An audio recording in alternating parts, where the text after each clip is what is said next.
Hi, I'm Jill Scott.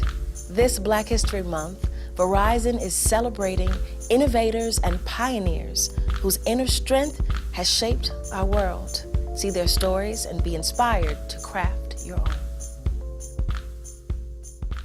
I draw my inspiration today from people who were dealt a bad hand in life because I see so much of myself in the have-nots.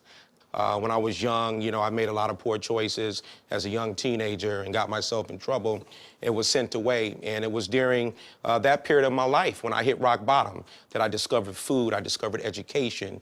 It was through the study of African-American history, the contributions many men and women of color have made to this great country, which really inspired me that, hey, if they can do it, I can do it.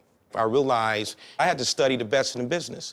I had to figure out what everyone who's successful in my space does and figure out a more creative, innovative way to do what they do, but do it better on a higher level. Whether they're chefs, whether they're motivational speakers, what do successful people know that I don't know?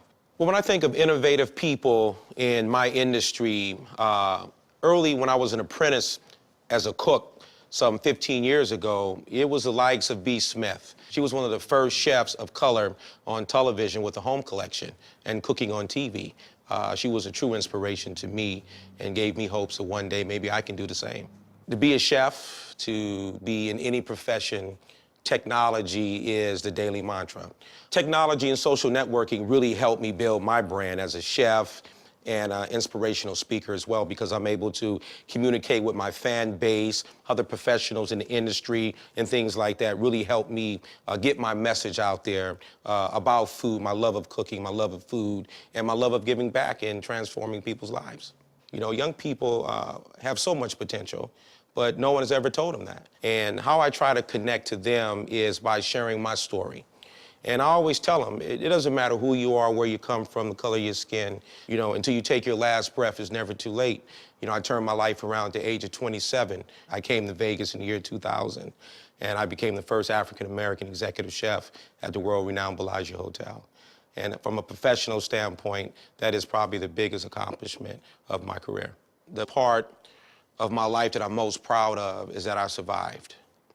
I survived the streets, and I'm proud of myself that I beat the odds. And no matter what people told me that I couldn't do, I proved them wrong.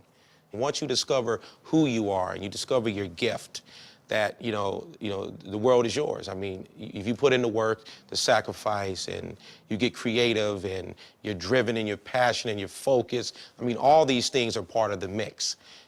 You could achieve anything that you want.